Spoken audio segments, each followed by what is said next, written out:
রাসূল, তোমাকে বলি আমি কেমন করে, হাজার ব্যথা বেদনার পরে ফিরে আসনি তুমি আপন ঘরে, দিনের আলো তুমি ছড়িয়ে দিতে, চলে গেলে মদিনায় মক্কা ছেড়ে। হে রাসূল, তোমাকে বলি আমি কেমন করে। আজকের প্রোগ্রামের নাম আপনারা শুনেছেন সিরাতুন নবী কনফারেন্স, অর্থাৎ রাসূলুল্লাহ সাল্লাল্লাহু আলাইহি ওয়াসাল্লামের জীবন নিয়ে আমরা কথা শুনবো। রাসূলুল্লাহ সাল্লাল্লাহু আলাইহি ওয়াসাল্লামের জীবনীর চেয়ে শ্রেষ্ঠ জীবনী আর হতে পারে না। রাসূলুল্লাহ সাল্লাল্লাহু আলাইহি ওয়াসাল্লামের চেয়ে শ্রেষ্ঠ মানব এই পৃথিবীতে আর হতে পারে না। এজন্য আল্লাহ তাআলা রাসূলুল্লাহ সাল্লাল্লাহু আলাইহি ওয়াসাল্লামকে আমাদের মডেল বানিয়েছেন। কি বানিয়েছেন? Model. He is our model. লাকাদ কানা লাকুম ফি রাসূলিল্লাহি উসওয়াতুন হাসানাহ। Excellent model for all of you. সবার জন্য মডেল তিনি। Very good example to follow. Follow করার জন্য রাসূল সাল্লাল্লাহু আলাইহি ওয়াসাল্লামের চেয়ে শ্রেষ্ঠ চরিত্রের অধিকারী কোনো মানুষ পৃথিবীতে হতে পারে না। এজন্য আমরা রাসূল সাল্লাল্লাহু আলাইহি ওয়াসাল্লামকে ফলো করব, ওনার জীবনী ফলো করব, আমরা শেখার চেষ্টা করব, কারণ উনি যা নিয়ে এসেছেন তাতে বরকত বেশি না কম? বেশি। সবাই আওয়াজ করে উত্তর দেন, তাতে বরকত বেশি না কম? বেশি। আমি আমার খুতবা শুরুতেই যে আয়াতটি তেলাওয়াত করেছি, আল্লাহ তাআলা ইরশাদ করছেন, ওমা আতাকুমুর রাসূলু ফাখুযুহু ওমা নাহাকুম আনহু ফান্তাহু। Whatsoever the messenger of Allah came with, take it, and whatsoever he forbids, be far from it. যাই নবী নিয়ে এসেছে এটা ধরো, আর যেটা নিষেধ করেছে ওইটা ছাড়ো। যাই নবী নিয়ে এসেছেন তোমাদের জন্য ওইটারে বলেন, ওইটারে ধরো, আর যেটা থেকে তিনি বারণ করেছেন সেটারে ছাড়ো। যেহেতু রাসূলুল্লাহ সাল্লাল্লাহু আলাইহি ওয়াসাল্লাম আমাদের মডেল, অনুকরণীয় আদর্শ, তিনি কিভাবে ওনার জীবন পরিচালনা করেছেন, ব্যক্তিগত জীবন কেমন ছিল, সাংসারিক জীবন কেমন ছিল, পারিবারিক জীবন কেমন ছিল, এগুলো জানার দরকার আছে না নাই? বিশাল মহাসাগর তার জীবনী, বাউন্ডলেস, বিয়ন্ডলেস, বটমলেস, তলাবিহীন সাগর। কোন দিক দিয়ে শুরু করব, কোথায় শেষ করব, কোনো কুল কিনারা খুঁজে পাওয়া যায় না। তো এই জন্য আজকের এই চমৎকার সিরাতুন নবীর প্রোগ্রামে আমি খুব ছোট্ট, বছরের পর বছর, জন্মের পর জন্ম বিশ্বনবীর জীবন নিয়ে কথা বললে ফুরাবে না। এই পুরো দ্য এন্টায়ার বায়োগ্রাফি থেকে আমি ছোট্ট একটা টপিক সিলেক্ট করেছি আপনাদের খেদমতে আজকে আমি শোনাতে চাই, এবং এই প্রোগ্রামগুলোকে আমরা ক্লাসের মতো মনে করি। আমি যখন জিজ্ঞেস করবো আপনারা আনসার দিলে আমি বুঝবো যে আপনারা বুঝতে পেরেছেন। এতটুকু সহযোগিতা করা যাবে তো আজকে? আপনাদের জন্য রাসূল সাল্লাল্লাহু আলাইহি ওয়াসাল্লামের সিরাত থেকে আমি যেই টপিকটা সিলেক্ট করেছি আজকে আলোচনা করবার জন্য, সেটা হচ্ছে the daily routine of prophet Muhammad সাল্লাল্লাহু আলাইহি ওয়াসাল্লাম। দ্য ডেইলি রুটিন, দৈনন্দিন রুটিন। বিষ্ণু সাল্লাল্লাহু আলাইহি ওয়াসাল্লাম কিভাবে সকাল কাটাতেন, কি দিয়ে ব্রেকফাস্ট করতেন, কি দিয়ে লাঞ্চ করতেন, দুপুরে কি করতেন, বিকালে কিভাবে টাইম পাস করতেন, ফ্যামিলির সাথে কিভাবে সময় কাটাতেন, রাতে কিভাবে ঘুমোতে যেতেন, ঘুম থেকে উঠে মাঝরাতে কি করতেন, ওনার পূর্ণ একটা দিন, ওনার 24 ঘন্টা কেমন ছিল, কেমন কাটাতো, উম্মত হিসেবে জানতে মনে চাই কি চায় না? মানে চায় সবাই? রাসূল সাল্লাল্লাহু আলাইহি ওয়াসাল্লামের একটা পূর্ণ দিন, এ কমপ্লিট ডে, 24 আওয়ার্স এর একটা ডে আমি আজকে আপনাদের সামনে ভিজুয়ালাইজ করব, পিকচারাইজ করবার চেষ্টা করব। যদি মনোযোগ দিয়ে শুনেন আপনারা বুঝতে পারবেন একটা পরিপূর্ণ দিন কিভাবে ঘুম থেকে উঠে আবার ঘুমোতে যাওয়ার আগ পর্যন্ত, রাসূল সাল্লাল্লাহু আলাইহি ওয়াসাল্লাম ঘুম থেকে জেগে আবার ঘুমোতে যাওয়ার আগ পর্যন্ত 24 ঘন্টা তিনি কি করতেন, ওনার সময় কিভাবে পাস করতেন। কারণ আল্লাহ দেয়া আমাদের জন্য সবচাইতে দামি উপহার হচ্ছে সময়, ঠিক কি না? সময় মানেই জীবন। এজন্য প্রতিটা দিন, প্রতিটা মুহূর্ত, প্রতিটা ঘন্টা গুরুত্বপূর্ণ। এই যে এত অ্যাডভাইস করতেছে যে মনোযোগী হন, কারণ একটু পরে আমার সময় শেষ। খেয়াল করে দেখেন বিষ্ণু ইসলাম কিভাবে সময় কাটাতেন। তাহলে টপিকটা সবার কাছে ক্লিয়ার তো না? হ্যাঁ, কি টপিক আজকের? টপিক কি? মাশাআল্লাহ, daily routine. Daily routine of Prophet Muhammad sallallahu। তাহলে আসেন রাসূল সাল্লাল্লাহু আলাইহি ওয়াসাল্লাম একটা পূর্ণ দিন কিভাবে কাটাতেন, 24 ঘন্টা কিভাবে কাটাতেন, ঘুম থেকে উঠে ঘুমোতে যাওয়ার আগ পর্যন্ত কি হতো, কি ঘটতো ওনার একটা দিনে, আমরা শুনি। আমরা শুরু করব তিনি ঘুম থেকে উঠে কি করতেন। এখান থেকে কেউ কি বলতে পারবেন তিনি কখন ঘুম থেকে উঠতেন? Class, there should be question and answer, there should be question and response। কেউ কি আন্দাজ করতে পারেন কয়টার দিকে ঘুম থেকে উঠতেন রাতে? হ্যাঁ বলেন। সুবহ সাদিকের পূর্বে একটা জেনারেল আনসার হয়েছে, আরো স্পেসিফিক কেউ বলতে পারেন? রাতের তৃতীয়াংশে, অনেকটাই জেনারেল। স্পেসিফিক, আরো স্পেসিফিক? হ্যাঁ, তাহাজ্জুদের সময়। হ্যাঁ, আরেকটু স্পেসিফিক হয়েছে, মাশাআল্লাহ। জি, রাসূল সাল্লাল্লাহু আলাইহি ওয়াসাল্লাম মিডনাইটে উঠতেন, মাঝরাতে। সুবহানাল্লাহ কইতে পারলেন না? মাঝরাতে উঠে যেতেন। আমরা তো সুবহ সাদিকের আগে উঠি, আমরা তাহাজ্জুদের সময় উঠি। রাসূল সাল্লাল্লাহু আলাইহি ওয়াসাল্লাম তাহাজ্জুদের সময়ের অনেক আগে উঠতেন, কারণ আমাদের তাহাজ্জুদের মতো 15-20 মিনিটের তাহাজ্জুদ ছিল না তো না, কমসে কম 2 ঘন্টা, কম মাঝে মাঝে 3 ঘন্টা। তাহলে মিডনাইট, মধ্যরাতে বিশ্বনবী সাল্লাল্লাহু আলাইহি ওয়াসাল্লাম উঠতেন। উঠেই আল্লাহ শুকরিয়া জ্ঞাপন করতেন যে আল্লাহ, thanks for a new time, new day, আলহামদুলিল্লাহিল্লাযী আহইয়ানা বা'দা মা আমাতানা ওয়া ইলাইহিন নুশুর। আল্লাহ, শুকরগুজার হচ্ছি তোমার দরবারে যে দীর্ঘ সময় মৃত্যুর পর তুমি আমাকে আবার জীবন দিয়েছো। কারণ আমরা যখন ঘুমিয়ে থাকি এটা মরার মতো না, প্রায় দীর্ঘ সময় মরার মতো পড়েছিলাম, আবার তুমি জীবন দিয়েছো, শুকরগুজার হচ্ছে আল্লাহ তোমার দরবারে। এটা পড়তেন। সূরা আলে ইমরানের শেষ 10 আয়াত তেলাওয়াত করতেন এই মাঝরাতে। অ্যাপ্রক্সিমেটলি আমি একটা সময় বলতে পারি যে লেটস সে 2:30টার দিকে উঠতেন। 2:30টা আমাদের এখনকার টাইমে 2:30টার দিকে উঠতেন।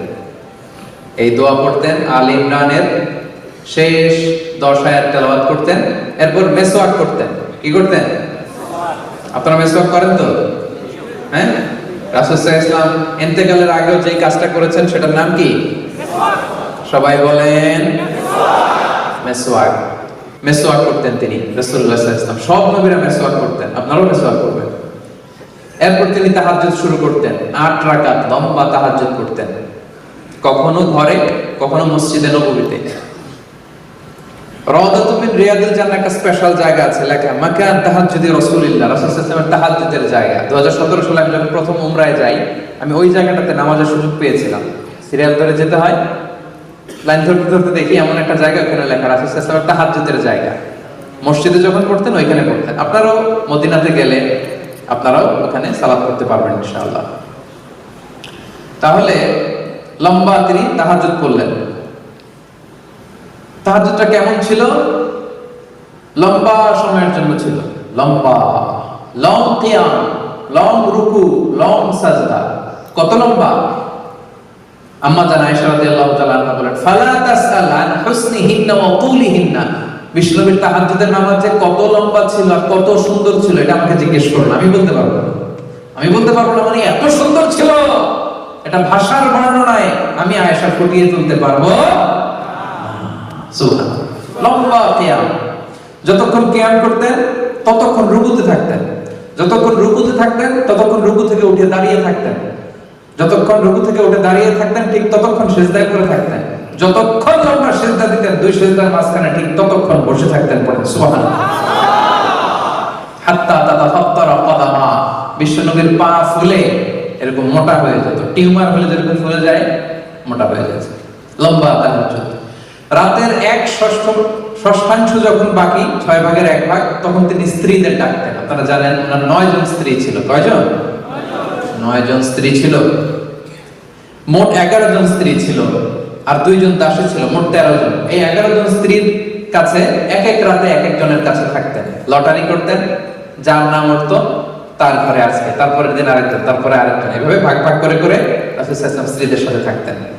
ওই রাতে যেই স্ত্রীর ঘরে থাকতেন, রাতের 6 ভাগের 1 ভাগ যখন বাকি, তাকে তাহাজ্জুদের নামাজ বা বিতরের নামাজ পড়ার জন্য ডাকতেন। একসাথে 2 জন বিতরের নামাজটা জামাতে পড়তেন। সুবহানাল্লাহ পড়েন। মাঝে মাঝে মাঝে মাঝে ঠিক এই টাইমটাতে রাসূল সাল্লাল্লাহু আলাইহি ওয়াসাল্লাম বাকিউল গারফাত, মসজিদে নববীর পশ্চিম দিকে বিশাল একটা কবরস্থান আছে, আমরা বাঙালিরা এটারে জান্নাতুল বাকি বলি। কি বলি?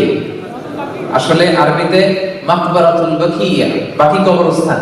রাসূল সাল্লাল্লাহু আলাইহি ওয়াসাল্লামের স্ত্রীরা, সাথীরা, সাহাবীরা এখানে শুয়ে আছে। কি মানুষ ছিলেন!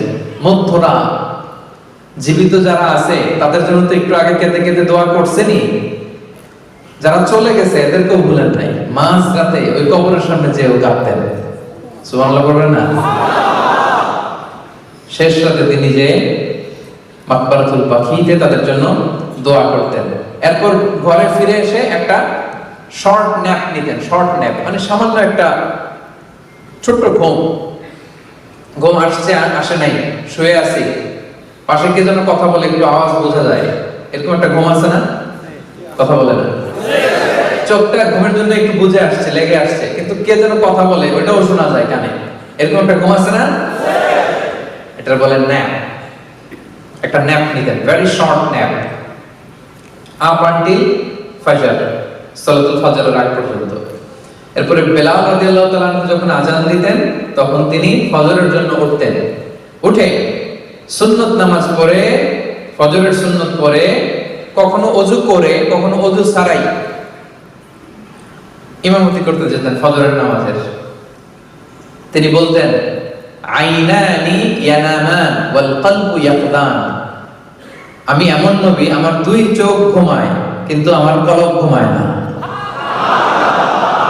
এজন্য আমরা ঘুমাইলে ওযু করা লাগে, নবীরা ঘুমালে তাদের ওযু ভাঙে না। এজন্য রাসূল সাল্লাল্লাহু আলাইহি ওয়াসাল্লাম হালকা একটা ছোট্ট ঘুম দিয়ে উঠে কখনো ওযু করে, কখনো ওযু ছাড়া তিনি ফজরের সালাতে যেতে।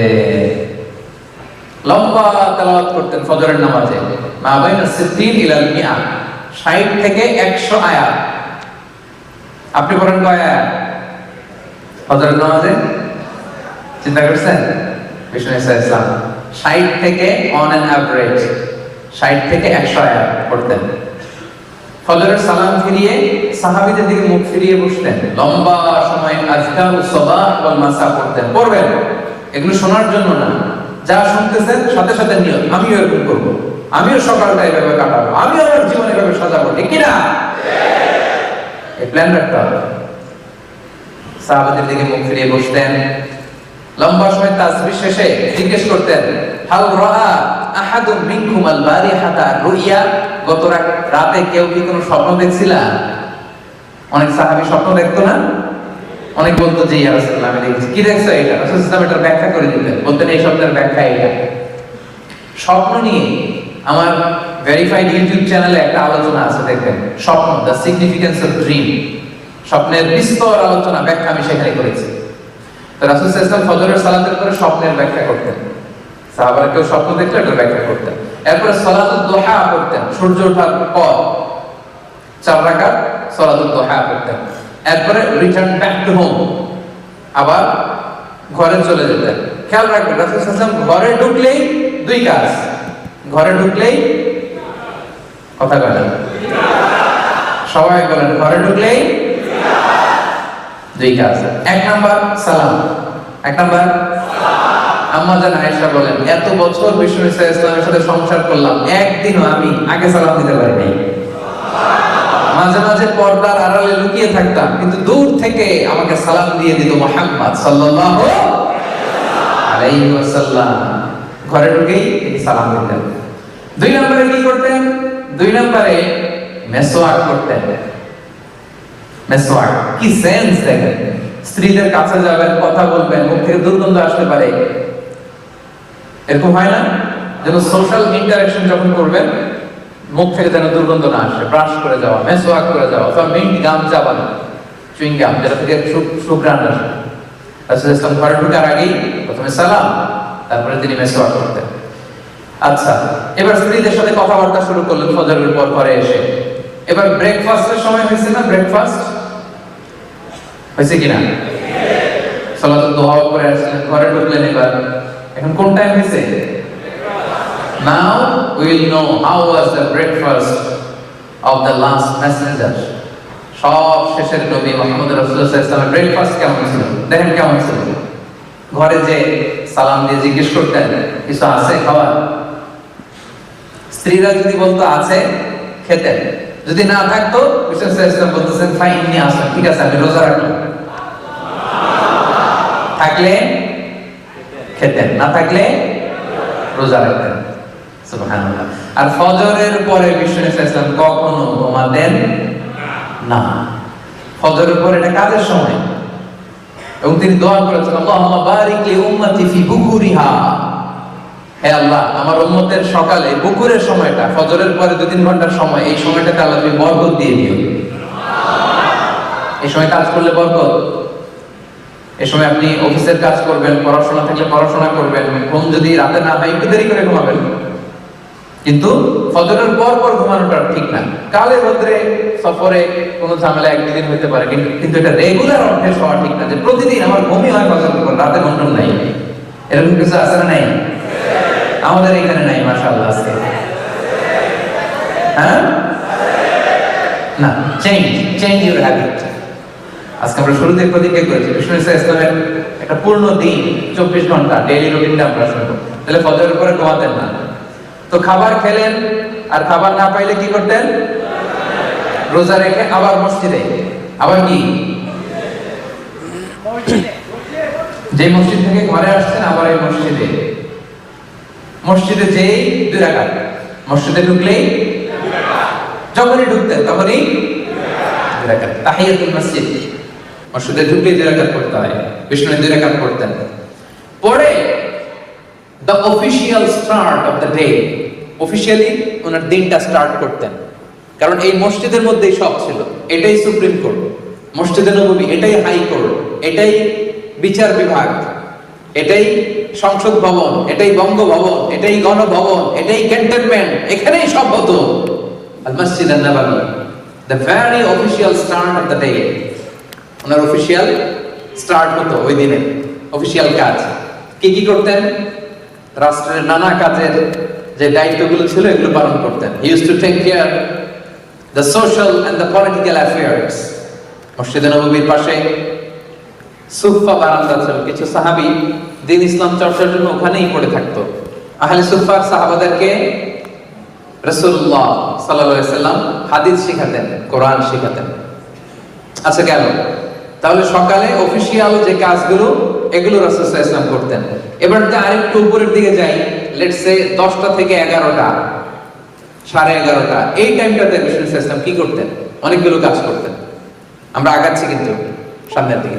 এই টাইমে উনি ফ্যামিলি, ওনার যে আত্মীয় স্বজন আছে এদের বাড়িতে ভিজিট করতেন মাঝে মাঝে। আপনার আত্মীয় স্বজনের খোঁজ খবর নেন তো? আপনার হায়াতে বরকত চাইলে, রিজিকে বরকত চাইলে এটা করতে হবে।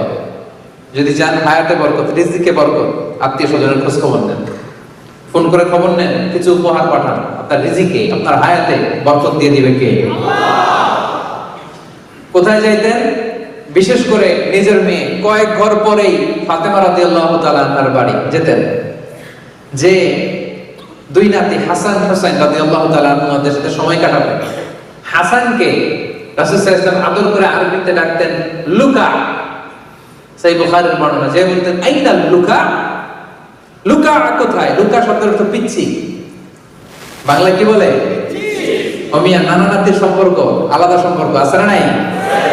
সুবহানাল্লাহ। বিষ্ণু ওনাদেরকে নিয়ে মসজিদে যাওয়ার সময় নামাজ পড়তেন। একবার আসরের নামাজের সময় লম্বা সিজদা দিলেন, এত লম্বা সিজদা আসরে জীবনে কোনোদিন দেয় নাই। নামাজ শেষে সাহাবারা বললেন, ইয়া রাসূলুল্লাহ অসুস্থ হয়ে গেলেন নাকি?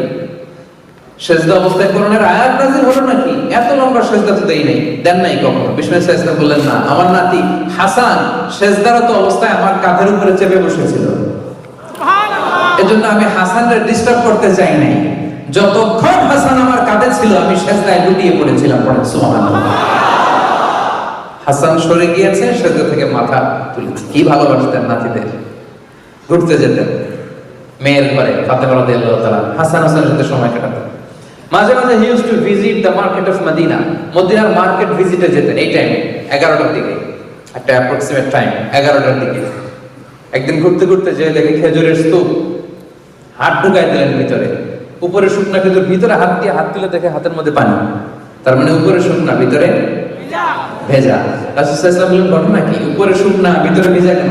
বলে ইয়া রাসূলুল্লাহ বৃষ্টি হয়েছে এজন্য। তো বৃষ্টি হলে তো উপরেও পানির আলামত থাকবে কি থাকবে না? এবার তো ধরা খেয়ে গেছে। তখন রাসূল সাল্লাল্লাহু আলাইহি ওয়াসাল্লাম সেই বিখ্যাত হাদিসটা বলেছিলেন, মান গাশশানা ফালাইসা মিন্না, যে আমাদেরকে ধোঁকা দেয়, যে আমারে ধোঁকা দেয় সে আমার উম্মত কশিন কালেও হতে পারে না। The person who deceives us is not among us, যে আমাদেরকে ধোঁকা দেয় সে আমাদের দলভুক্ত নয়। এই টাইমে রাসূল সাল্লাল্লাহু আলাইহি ওয়াসাল্লাম মদিনার মেয়েদের জন্য স্পেশাল টাইম রাখতেন, QA, কোশ্চেন আনসার সেশন। দুপুরবেলা টাইম দিতেন ছেলেদের জোহরের নামাজের পর, কিন্তু এই টাইমটাতে নারীদের জন্য একটা স্পেশাল টাইম রাখতেন। কারণ পুরুষদের মাঝখানে নারী ঘটিত বিভিন্ন মাসআলা একটু জিজ্ঞেস করার সময় একটু লজ্জা আছে না নাই, একটু বিব্রত হতে পারে, একটু লজ্জা পেতে পারে, এই জন্য স্পেশাল টাইম দিতেন। ওনার স্ত্রীদের ঘরে অন্যান্য নারীরা আসতো, মাসআলা জিজ্ঞেস করতো।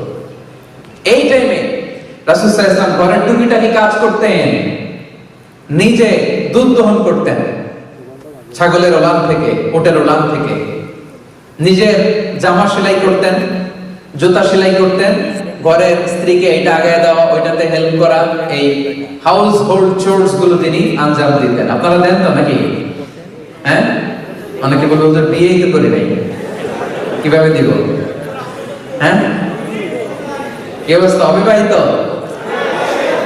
হ্যাঁ, আল্লাহ আল্লাহ তোমাদের অন্তরের দুঃখ জ্বালা এটা দূর করে দেখ, নেককার স্ত্রী দিয়ে তোমাদের জীবন সঙ্গিনী নসিব করুক। তো এখনই নিয়ত করো যে বিয়ের পরে এরকম হেল্প করবা স্ত্রীকে, আরো জোরে ইনশাআল্লাহ। এই টাইমটাতে রাসূল সাল্লাল্লাহু আলাইহি ওয়াসাল্লাম মাঝে মাঝে পায়ে হেঁটে মসজিদে কুবাতে যেতেন। কুবা, হজ উমরা যারা করেছেন, মসজিদে নববী থেকে 4.5 কিলোমিটার দূরে একটা মসজিদ। এটা ছিল মদিনার প্রথম মসজিদ। রাসূল সাল্লাল্লাহু আলাইহি ওয়াসাল্লাম মদিনাতে এসে আগে ওই মসজিদ বানাইছেন, পরে মসজিদে নববী। কুবা মসজিদে পায়ে হেঁটে যে নামাজ পড়তেন। এবং বিষ্ণু সাল্লাল্লাহু আলাইহি ওয়াসাল্লাম ইরশাদ করেন, যে ব্যক্তি নিজ ঘরে ওযু করে বের হয়ে কুবা মসজিদে যে 2 রাকাত নামাজ পড়বে, আল্লাহ তাআলা তার আমলনামায় একটা পূর্ণ মাকবুল উমরা হজের সওয়াব দিয়ে দিবেন।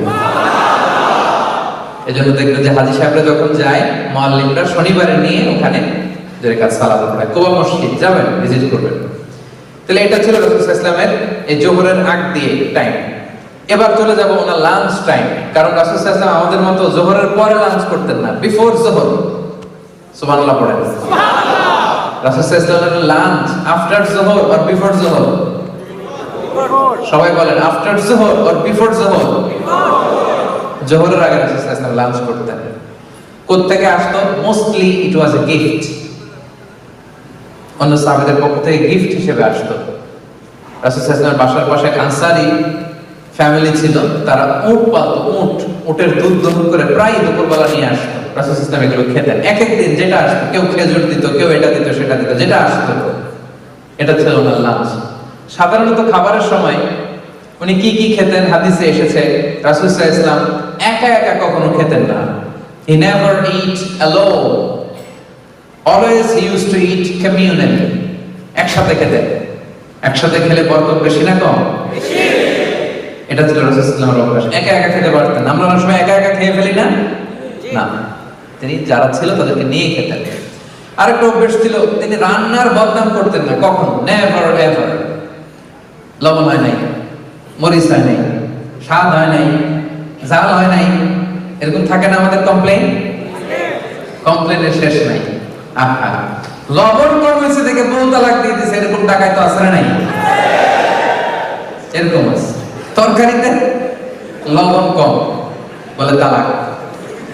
টাকা এগুলো কি? মা আবান নবী সাল্লাল্লাহু আলাইহি ওয়াসাল্লাম তাআমান ক্বাতু। রাসূল সাল্লাল্লাহু আলাইহি ওয়াসাল্লাম কখনো খাবারের বদনাম করতেন না। ইনশতাহাহু আকালা, ভাল লাগলে খেতেন। ওনারও যে ভালো লাগতো না এমন না, মাঝে মাঝে ওনারও ভালো লাগতো না। ওয়া ইন কারিহাহু, যদি ভালো না লাগতো তারাকা, রেখে দিতেন। বলতেন না স্বাদ হয় নাই, বলতেন না লবণ হয় নাই, বলতেন না মজা হয় নাই। ভাল লাগলে খেতেন, ভালো না লাগলে রেখে দিতেন পাশে। কিন্তু খাবার ভালো হয় নাই এটা বিষ্ণু সাল্লাল্লাহু আলাইহি ওয়াসাল্লাম কোনোদিন বলেন না। কি খেতেন বিষ্ণু সাল্লাল্লাহু আলাইহি ওয়াসাল্লাম? খেজুর খেতেন। খেজুর ডেটস, দুধ খেতেন, দুধ পছন্দ করতেন খুব। সিরকা খেতেন, ভিনেগার সেটা। রুটি খেতেন, গোশত খেতেন। ছাগলের সামনের দুই পায়ের যে বাজুর রানের গোশত, এটা বিষ্ণু ইসলাম বেশ পছন্দ করতেন। আসাল, হানি, হানি, মধু খান আপনারা? পছন্দ করতেন। হাব্বাতুস সাউদা, কালিজিরা পছন্দ করতেন। জাইতুন, জাইতুন, অলিভস, জলপাই পছন্দ করতেন। রুম্মান মানে ডালিম ফল পছন্দ করতেন। লাউ পছন্দ করতেন, লাউ। একবার লাউয়ের তরকারি দেয়া হলো, বিষ্ণু ইসলাম লাউ গুলো খুঁজে খুঁজে নিয়ে খাচ্ছিলেন। হাদিসে সুবহানাল্লাহ পড়ে। কিশমিশ খেতেন, মাশরুম খেতেন। আপনারা এখন রেস্টুরেন্টে মাশরুমের স্যুপ খান না? এটা স্বাস্থ্যকর। রাসূল সাল্লাল্লাহু আলাইহি ওয়াসাল্লাম বলতেন, আল কামআতু মিনাল মান ওয়া মাউহা শিফাউন লিল আইন। মাশরুমের স্যুপ চোখের জ্যোতির জন্য অনেক ভালো। তিন ফল খেতেন, তিন, ও তিন ওয়া জাইতুন, যেটার ইংরেজিতে ফিগ বলে, ডুমুর টাইপের, আরাবিয়ান ডুমুর। আঙ্গুর খেতেন, আঙ্গুর। সারিদ খেয়েছেন জীবনে, সারিদ। সারিদ গোশত রুটিকে মিক্স করে এরা দেশে একটা খাবার খাওয়ায়। আমি যখন মিশরে পড়াশোনা করতাম, ঈদের দিন আমাদেরকে দেওয়া হতো হোস্টেল থেকে ফ্রিতে। তো প্রথম যখন ঈদ করতেছি বললাম, এটা কি? সাদা। বলে সারিদ, এটার নাম সারিদ। হাইস খেতেন, হাইস, ছাতু। গ্রাম বাংলায় ছাতু বানায় না? কথা বলেন না কেন? ছাতু খাইছেন? ছাতু, ছাতু খেতেন। পনির পছন্দ করতেন, পনির, ঘি, এগুলো। তার মানে এগুলো সবসময় খেতেন না, সারা জীবনে কি কি খেয়েছেন তার একটা লিস্ট দিলাম। খরগোশ খেয়েছেন, মোরগ খেয়েছেন, বিশাল বড় সাগরের তিমি মাছের মতো একটা মাছ যেটার নাম আম্বার, জীবনে একবার খেয়েছেন। এই হচ্ছে রাসূল সাল্লাল্লাহু আলাইহি ওয়াসাল্লামের ফুড লিস্ট। যা খেতেন অল্প খেতেন, বাসি কিছু খেতেন না, খেতেন অল্প কিন্তু তাজা। সুবহানাল্লাহ পড়েন। লাঞ্চ শেষ, এবার তিনি একটা পাওয়ার ন্যাপ নিতেন। পাওয়ার ন্যাপ জোহরের আগে একটা পাওয়ার ন্যাপ, শরীরে যাতে এনার্জি আসে। নিতে হবে না? ঘুম থেকে উঠছে কখন? হ্যাঁ, সকালে না, মিড নাইট। তখন মাঝরাতে যিনি উঠেছেন, টায়ার্ড হয়ে গেছেন একটু, লাঞ্চ করে একটা পাওয়ার ন্যাপ নিতেন। এটা দেখে এনার্জি আসতো বিষ্ণু ইসলামের। এই পাওয়ার ন্যাপ দিয়ে উঠে তিনি জোহরের সালাত পড়াতে যেতেন। এবং জোহরের আগের 4 রাকাত, ফজরের আগের 2 রাকাত বিষ্ণু ইসলাম কখনো ছাড়তেন না। গুরুত্বপূর্ণ সুন্নাত, সুনানের রাতেবার মধ্যে খেয়াল রাখবেন। জোহরের নামাজের পরে সাহাবীদেরকে নাসিহাত দিতেন, নাসিহাত। এরপর সকালবেলায় যেই কাজগুলোর জন্য কাকে অ্যাসাইন করেছেন এগুলো খোঁজ নিতেন, এটা হয়েছে কিনা, ওইটা হয়েছে কিনা। অফিসিয়াল এরকম কাজের তদারকির দরকার আছে না? কাজ দিলে আবার রিপোর্টিং করতে হবে না? এই রিপোর্টিং গুলো বুঝে নিতেন। করতে করতে আসরের সময় হয়ে যেত। আসরের নামাজ বিষ্ণু ইসলাম আউয়াল ওয়াক্তে পড়তেন। সূর্য জলজল জলজল করছে। ওয়াল বাইদাউ নাকিয়া ওয়া শামসু নাকিয়া হাইয়া বাইদা। আসর পড়ে ফেলতেন। আসরের নামাজের পরে বেশিরভাগ সময় ঘরে যেতেন, যে ফ্যামিলির সাথে কোয়ালিটি টাইম কাটাতেন। আমরা অনেক সময় ফ্যামিলিকে সময় দিতে চাই না। তাদের ফ্যামিলি কাছে আছে, আপনারা ফ্যামিলিকে সময় দিবেন, এটা খুব জরুরি। ছেলে মেয়েদের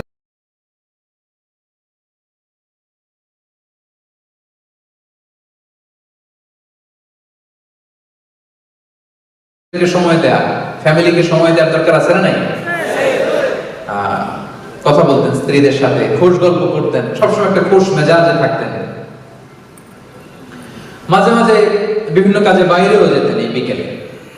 এরপরে মাগরিবের ওয়াক্ত চলে আসলো। আমি ধাপে ধাপে আগাচ্ছি। মাগরিবের নামাজ তাড়াতাড়ি পড়তেন, আজান হওয়ার সাথে সাথেই, ওয়াক্ত হওয়ার সাথে সাথেই মাগরিব। মাগরিব পরেই ডিনার, মাগরিব পরেই ডিনার। আমরা করি কয়টায়? 10টায়, আর 12টায়। ওই যে একজনকে 12টায়। আমরা হেলদি লাইফস্টাইল যদি না মানি বিষ্ণুনবীর দেখানো, তো আমরা সুস্থ থাকবো কি করে ভাইরা? আজ থেকে নিয়ত করেন, মাগরিবের পরেই কি ডিনার। সবাই বলেন মাগরিবের পরে পারা যাবে? মাগরিবের পরে ডিনার করতে করতে এশার আজান হয়ে গেল। এবার বিষ্ণু ইসলাম এশার নামাজে যেতেন। এশার নামাজে নির্দিষ্ট টাইম ছিল না, কোনদিন আগে কোনদিন পরে পড়তেন। এই নামাজের সময়টা বিষ্ণুনবী টাইমটা ফ্লাকচুয়েট করাতেন। সাহাবারা এসে পড়ছে, নামাজ শুরু। সাহাবারা আসে নাই, দেরি করতেন।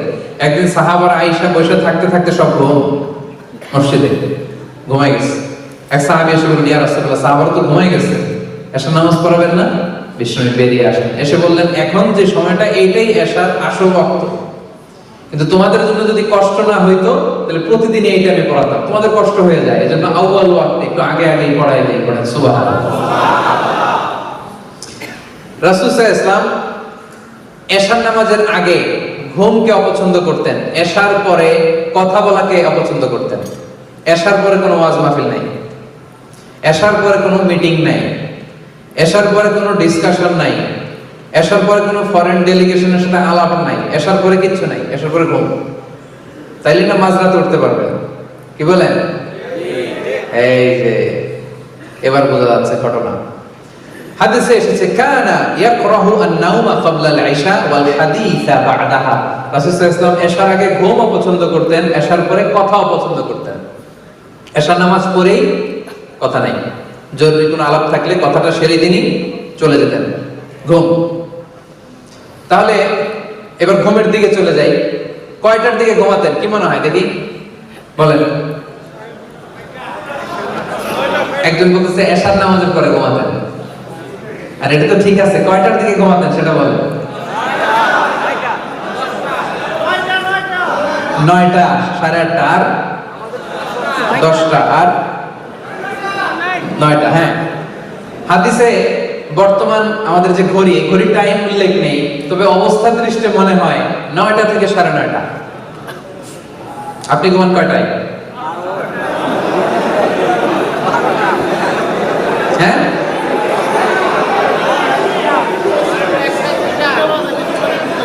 আচ্ছা, তো 9টার দিকে উনি ঘুমায় যেতেন। ঘুমের সুন্নাত কি ছিল? বিষ্ণু সাল্লাল্লাহু আলাইহি ওয়াসাল্লাম কিভাবে ঘুমাতেন দেখেন। প্রথমেই বিছানা ক্লিন করতেন, বিছানাটা ঝাড়তেন। সুবহানাল্লাহ, কি সায়েন্টিফিক চলাফেরা ছিল না, কি সায়েন্টিফিক! আল্লাহু আকবার। বিছানাটা ক্লিন করতেন, এরকম উপরে একটা পাতলা জ্যাকেট বা ব্লেজারের মতো ছিল, এটারে ঝুলাতেন। এরপর ওযু করে নিতেন, এরপর স্ত্রীদের সাথে অন্তরঙ্গ কথাবার্তা বলতেন, সারাদিন কি ঘটলো, কি হয়েছে। এরপরে লম্বা দোয়া পড়তেন। বিছানাতে যাওয়ার আগে হাত দুইটা একসাথে করে 3 কুল, সূরাতুল ইখলাস, সূরাতুল ফালাক, সূরাতুন নাস, 3টা পড়ে হাতে ফু দিয়ে মাথা থেকে পা পর্যন্ত মেসেজ। সুবহানাল্লাহ পড়ে, মনে থাকবে? লম্বা দোয়া পড়তেন, আল্লাহুম্মা ইন্নী আসলামতু ওয়াজহি ইলাইক, ফাওয়াদতু আমরি ইলাইক, আলজাতু যাহরি ইলাইক, রাগবাতান ওয়া রাহবাতান ইলাইক, লা মালজাআ ওয়া লা মানজাআ মিনকা ইল্লা ইলাইক, আল্লাহুম্মা আমানতু বিকিতাবিকাল্লাযী আরসালতা ওয়া নাবিয়্যিকাল্লাযী আরসালতা। সুবহানাল্লাহ পড়েন। এইভাবে ঘুমাতেন আখিরি জামানার পয়গম্বর বিশ্বনবী মুহাম্মদুর রাসূলুল্লাহ সাল্লাল্লাহু আলাইহি ওয়াসাল্লাম। ঘুমিয়ে পড়তেন। স্ত্রীদের সাথে অন্তরঙ্গ মেলামেশা যদি করতেন, গোসল ফরজ যদি হতো, কখনো কখনো গোসল করে এরপরে ঘুমাতেন, কখনো কখনো ওযু করে ঘুমায়ে যেতেন। ওই যে মিডনাইট, মধ্যরাতে যখন তাহাজ্জুদের জন্য উঠতেন তখন উঠে গোসল করতেন। সুবহানাল্লাহ পড়েন। তাহলে একটা পূর্ণ ডে, একটা কমপ্লিট ডে, 24 ঘন্টা ঘুম থেকে ওঠা থেকে শুরু করে ঘুমানো পর্যন্ত পেয়ে গেছেন না? কথা বলেন। একটা পিকচারাইজেশন, একটা ভিজুয়ালাইজেশন আপনাদের চোখের সামনে মোটামুটি আমি তুলে ধরার চেষ্টা করেছি না? এবার আসুন lesson. What is the lesson from his life, from his 24 hours day time? Owner daily routine থেকে এবার আমাদের জন্য লেসনটা কি ভাই, শিখলামটা কি? 1 নাম্বার যেটা শিখলাম, he was very productive, he was super active. Not a single minute was wasted in his life. একটা মুহূর্ত তিনি অপব্যয় করেন নাই, প্রোডাক্টিভ ছিলেন সর্বোচ্চ, to take the best out of the time. সময়ের সর্বোচ্চ ইউসেজ তিনি করেছেন, সুপার অ্যাক্টিভ ছিলেন। 1500 বছর আগের ঘটনা। সেই মরুভূমির মাঝখানের একজন লোক কিভাবে শিখেছেন এরকম কিভাবে সুপার অ্যাক্টিভ থাকা যায়, কিভাবে এরকম প্রোঅ্যাক্টিভ থাকা যায়, কিভাবে প্রোডাক্টিভ থাকা যায়। পুরো দিনের যে ম্যানেজমেন্ট দেখলে এটাই মনে হয় যে তিনি সুপার অ্যাক্টিভ ছিলেন, প্রোডাক্টিভ ছিলেন। এরকম মনে হয় না আপনাদের? নাকি শুধু আমার মনে হয়? আপনাদের এরকম মনে হয় কিনা? রাসূল সাল্লাল্লাহু আলাইহি ওয়াসাল্লামের 24 ঘন্টার এই টাইম স্কেডিউল দেখে কি মনে হয়? লেজি ছিলেন, লেজি, অলস? কথা বলেন। নাকি অ্যাক্টিভ? Super active. ওনার উম্মত যারা হবে এদের সুপার অ্যাক্টিভ হইতে হবে। লেজি হইলে চলবে? লেজি হইলে চলবে? লেজি হইলে বাইতুল মুকাদ্দাস দখল করে রাখবে। লেজি হলে মিয়ানমারের মতো এরকম আগ্রাসন চলবে, বিভিন্ন জায়গায় মার খেতে হবে, কাশ্মীরের মতো, ফিলিস্তিনের মতো, ঠিক কি না? Super active. We have to be super active as a ummah, as a follower of Muhammad sallallahu alayhi wa sallam. 2 নম্বর যেটা শিখলাম, easy going. He was very easy going, very simplistic manner এর ছিলেন, very simple. জটিলতা নাই, কোনো কিছুকে এত কঠিন ভাবে নিতেন না। সকালবেলা খাবার আছে, আছে দাও খাইছি। খাবার নাই, ঠিক আছে রোজা রাখলাম দাও। চিন্তা করছেন কত সিম্পল? আপনি যদি সকালে যায় বলেন খাবার আছে, কয় খাবার নাই, কি করবেন? ওই যে কয় মাই। এত আজের পরে কয় মাই। রাসূল সাল্লাল্লাহু আলাইহি ওয়াসাল্লাম বলতেন খাবার আছে, আছে, খেতেন, নাই কি করতেন? রোজা। কি সিম্পল একটা লাইফ। এজন্য জীবনটা আর কঠিন করেন না, সিম্পল, মেক ইট সিম্পল। এই দুনিয়া আমাদের থাকার জায়গা না, একটা ট্রানজিট পিরিয়ডে আসছি, আবার চলে যেতে হবে, ঠিক কি না? চলে যেতে হবে, থাকবো না আমরা। গেল 3 নাম্বার যে লেসনটা আমরা পাইলাম, ব্যালেন্সড। আর 2-1 মিনিট কথা বলবেন না, খেয়াল করে থাকেন। ব্যালেন্সড শিক্ষাটা এখন সার নির্দেশটা দিচ্ছি। ব্যালেন্সড একটা ভারসাম্যপূর্ণ জীবন ব্যবস্থা ছিল ওনার। টাইম ম্যানেজমেন্টের সেন্স ছিল ওনার। কোনো কিছু মিস হয় নাই। অফিস আওয়ার মিস হয় নাই, ফ্যামিলি আওয়ার্স মিস হয় নাই, রিক্রিয়েশনাল আওয়ার্স মিস হয় নাই, visiting hours, consultation hours, personal hours কিছু মিস হয়েছে? 24 ঘন্টার এই ছোট্ট টাইম স্লটে সব আছে না নাই? মেয়ের ঘরেও গেছে, আত্মীয়দেরও দেখে আসছে, মার্কেটের কি অবস্থা, বাজার ব্যবস্থা দেখে আসছে, রাষ্ট্রীয় কাজের আঞ্জাম দিয়েছে, বিচার করেছে, সুপ্রিম কোর্ট চালিয়েছে, বঙ্গভবন গণভবন চালিয়েছে, সেনা অধিদপ্তর থেকে মিলিটারি এক্সপিডিশন পাঠিয়েছে, ফরেন ডেলিগেটদেরকে ইনভাইট করেছে, গোটা বিশ্বের কিংদের কাছে ইসলামের চিঠি লিখেছে, আসলিম তাসলাম, যে তোমরা সুপার পাওয়ার হও আর যাই হও, আমি মুহাম্মাদের পক্ষ থেকে তোমাদের জন্য চিঠি, আসলিম, ইসলাম মানো, তাসলাম, শান্তিতে থাকবা, দুনিয়াতেও থাকবা, আখিরাতেও থাকবা, ঠিক কি না?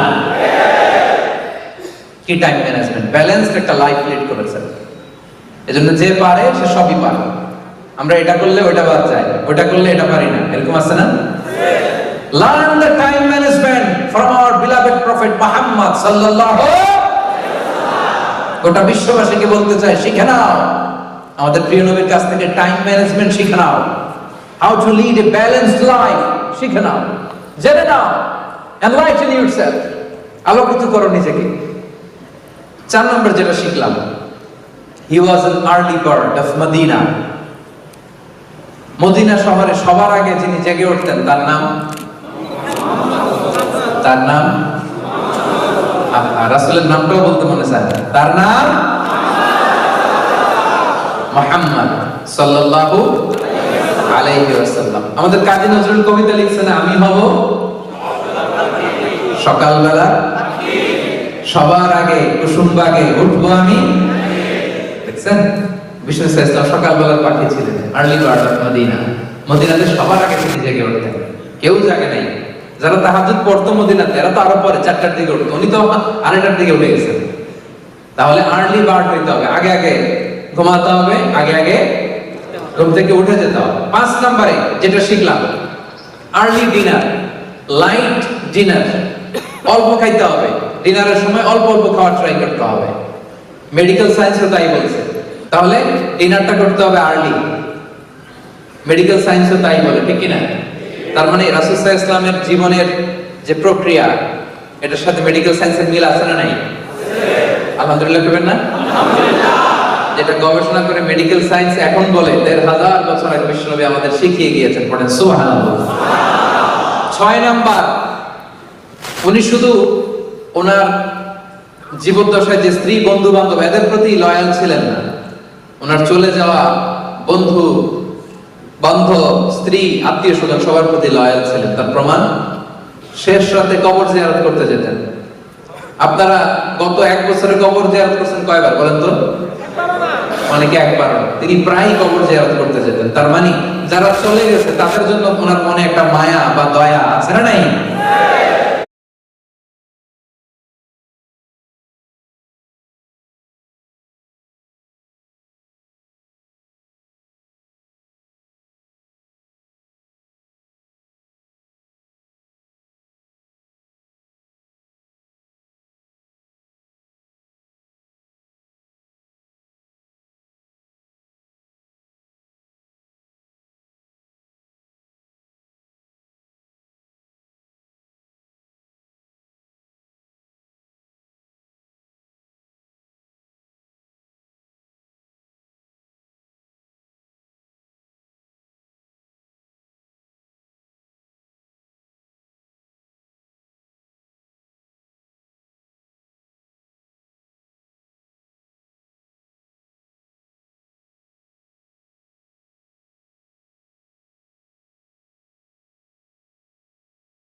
কি মানুষ, কি মানুষ, সুবহানাল্লাহ, কি ব্যক্তিত্ব।